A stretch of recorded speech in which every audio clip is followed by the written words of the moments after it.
Thanks a lot, Mike. First of all, everybody welcome. It's always nice to have press conference with Zimbabwe because there's around 20 or more people here already, which shows a very good interest and a lot of passion. Yeah, everybody knows it's the restart of the World Cup qualification, which was interrupted by the AFCON qualification, and 4 games are already played in that qualification before my time, and there are 6 remaining games, and every match counts. 18 points to play for. Benin among a trio on the top of the table. It is clear if we want to get closer, we need to have a positive result and a positive restart. And then I think the impression so far, we can be confident, positive, go in this match without being overconfident, with focus and concentration.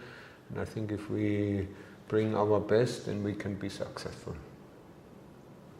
I'm also going to ask the captain just to say a few words. And Marshall, the Warriors finishing last year, 2024, on a high, qualifying for the Africa Cup of Nations. Is that the form you want to bring into these World Cup qualifiers? Yes, I think we didn't really start well. We had a rebuilding phase, especially in the first 2 World Cup qualifying games. But I think since our coach, Michael Nees, came on board, we have really progressed very well. Everybody has been really confident. And and I think we have been doing quite well. So I think we are very confident going into this game and would want to continue building up, and also looking forward to facing a tough opponent because they have 7 points for a reason. You know, they are one of the teams that are in form also. So I think we're going to take it as seriously as we would do any other game. So I think for us it's just to make sure that we capitalize our home advantage far away from home, you know, and make sure that we make our people proud. Excellent. We'll open up to questions. Like I said, please just indicate by raising your hand and then introduce yourself and your media organization and fire away. We'll start with you, Larry. Okay, my name is Larry Trisida from ZBC. My question comes to you, Marshall. How difficult is it to face Benin tomorrow, noting that traditionally they are not one of the big boys, but they've got very good players? I think if you check on African football now, a lot of teams have progressed. Benin also will have some players who are playing in Europe. I also played against their captain. So if you check on paper these days, you don't really look at the names, but you look at what the team is producing. So they have been doing quite well. They had good results against Nigeria. They also qualified for AFCON. So it's not a team that you're going to take lightly. And that's why when you look at the group now, they are where they are for a reason. So we have to respect that. But we also have to impose our game. We have to do the things that the coach has been helping us. We have good, young, talented players who are coming up the ranks. So I think for us, it's not an easy game, but we do have to take it as a final, because if we don't get a good result tomorrow, then it might be difficult for us to continue with our campaign. Next person, please go ahead. Coach, doesn't it give you a headache maybe when it comes to selecting players? We know we've got a big squad and good players who are playing all around the country. Doesn't it maybe give you a headache sometimes? No, it doesn't make. There's other things which makes me headaches, but not that.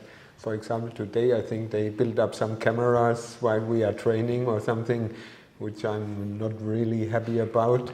I have no control what they're doing. That makes me more headaches than with regards to selecting players. I know them very well, and I have a lot of confidence, and they're all good guys, good football players. And if someone, for whatever reason, doesn't get well into the game or doesn't have his best day, we have people behind who can immediately give an impact to the game. No? It's, for me, these are not headaches. I tell you, there's other things. Yvonne? Coach, Yvonne from the Giant Media. So we had an earlier conversation last year. We were talking about all the speculation about Knowledge Musona, his return, his retirement, and finally he's back. What drove that decision to try and get him back, and what has he brought to the team right now being in camp with the rest of First of all, you need to find out if a player still has the fire, the flame, burning flame to play for your country. And that was very early already when I talked to many players, and he was one amongst them, and that I could sense very quick. But there was, of course, the campaign. I came very late, and then the campaign started well, and then we had this November matches, which was a very tricky situation, because it could have been you go to Cameroon to win. You need a win, and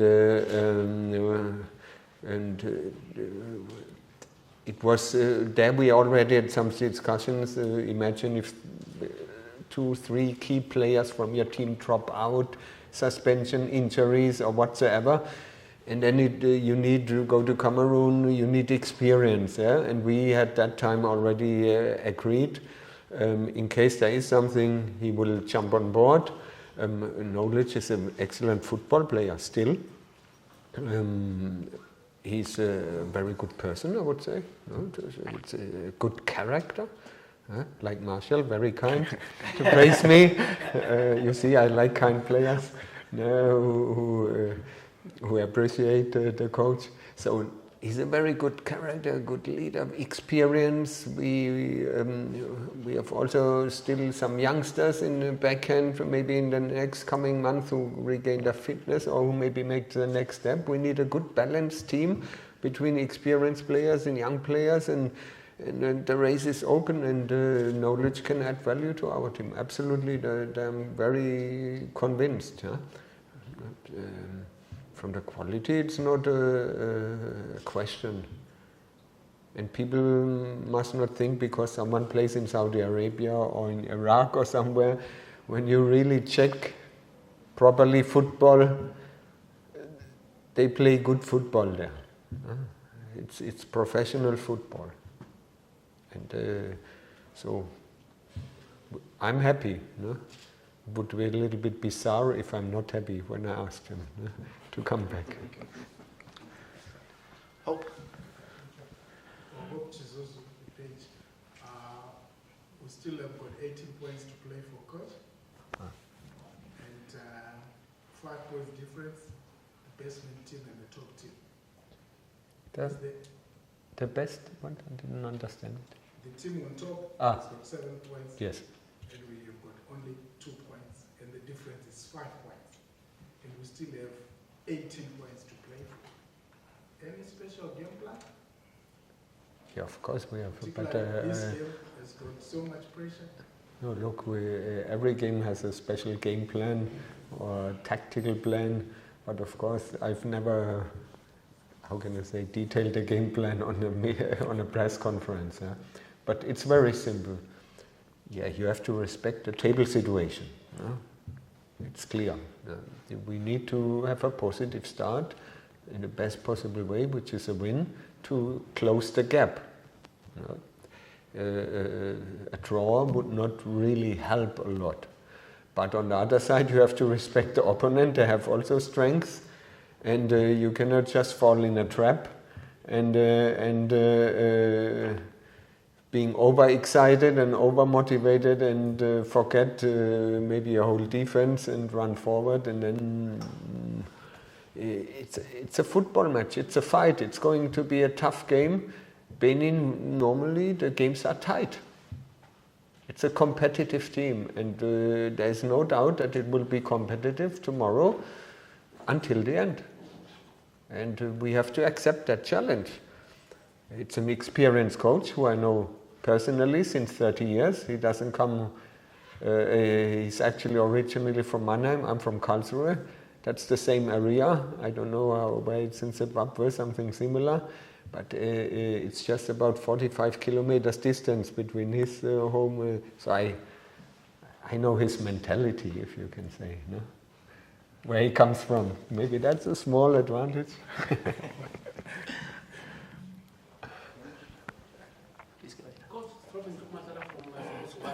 You guys said you're at the bottom. I mean, lost 2 and drew the other 2, and Zimbabwe haven't won. I can say World Cup qualifier. I mean, since 2019, doesn't it put not the pressure, but like a mountain to climb for it? We can win these next 2 games to give us a chance. Yeah, you have a lot of facts now. 2019, I was not here. Marshall was a much younger player at that time. No, he's now on a different level, I would say. For me, I came in August. Maybe at some stage Zimbabwe didn't bring their full potential, but I think since August we are on a good way. We progressed. We found ourselves as a group. We have a good, also, it's not only about quality, it's a very good atmosphere in the camp. When you see there's no, different groups. Of course, some like to play cards, others want to play something, table tennis or whatsoever. But they're not really, I think we have a real good harmony in the team. Not too much harmony. There's also rivalry between the players because everybody wants to play. But in a competitive, in a fair competitive spirit, I found that really. I think that's one of our strengths, the character of the team, and I'm there very fortunate to be there in charge for this group. Yeah. Maybe Marshall sees it the same. No? So I think, like you are saying, we need to have good results in both games. But I think, as the coach is saying, we had issues previously with certain issues that were not on the field of play. But in terms of quality, even back in 2019, we still had a strong squad. But if you check now, we have young players who are playing international football. So I think we have a much more different advantage. And we also have a coach who believes in us, who's giving us a platform to really express ourselves. And, even in the group that we have for the AFCON qualifiers, we're facing Cameroon, you are facing Kenya, so we also had some good opponents. So I think for us, it's also a good challenge. If you are in a situation like this, you don't really look at the difficulty, but you can look at ways of how you can win. It's not always about how you start, but it's about how you finish. So we are looking at it as a good opportunity. If we end up going down in history as being the first group to qualify for a World Cup campaign, then why not? So this is something that really motivates us, and we would want to achieve great things for our country and to make sure that we also, at the end of the day, enjoy the game of football. Excellent. We'll take one more question. Oui. Bonsoir. Bonsoir. Albert, vous voulez dire Radio Benin. La première que j'ai pour toi, c'est qu'est-ce que tu sais de cette équipe du Bénin? What do you know about the Benin team? Mais réponds en français. Ok, je connais l'équipe du Bénin parce qu'il y a beaucoup de joueurs qui jouent en France et j'ai déjà regardé plusieurs matchs. Je pense que c'est une équipe qui travaille bien ensemble. Ils ont gagné aussi beaucoup de matchs difficiles à domicile et à l'extérieur. C'est pour ça que quand on avait parlé, on a beaucoup de respect pour eux. On va essayer de respecter l'équipe comme Bénin parce qu'ils ont déjà 7 points. Et nous, on est à domicile maintenant. On va essayer de gagner les matchs, mais on sait que ça va être un vraiment très difficile match.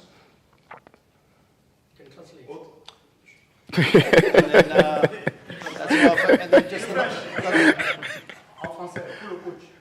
Yeah, the last question. Bonjour. Bonjour coach. Quelles sont vos relations avec le sélectionneur du Bénin, Genot Or? On sait que vous avez partagé de très bons moments ensemble. J'ai fait la connaissance de Genot il y a 30 ans, quand il a travaillé à Bordeaux pour l'équipe B, ou moi de 21 de Bordeaux. Et quand moi j'ai fini mes études à l'université, j'ai fait une recherche en sciences de sport. Et j'ai étudié toutes les différentes académies, Ajax Amsterdam, Bordeaux, en Allemagne, Stuttgart et ça. Et pour cela, je suis voyagé à Bordeaux de lui rencontrer. Et juste après, j'ai lui rencontré et visité à Bordeaux. Je pense qu'une ou 2 semaines plus tard, il était devenu comme sélectionneur de la première équipe de Bordeaux. Dans ce temps, c'était Zidane, un joueur de Bordeaux, c'était Lisa Rassou, un joueur de Bordeaux, c'était Richard Witschke, Christophe Dugarry. C'était une très grande équipe et ils ont ils sont qualifiés pour la finale de la Coupe d'Europe contre Bayern München. Mais Munich, et ils ont perdu. Et depuis septembre, les différents chemins sont croisés. Et maintenant, bien sûr, un peu plus. J'ai une bonne relation avec un autre. Bien sûr, demain, non. Pour les 90 minutes, l'amitié est un peu, comment on peut dire, c'est un peu... oui. Mais après, d'abord, pas de problème.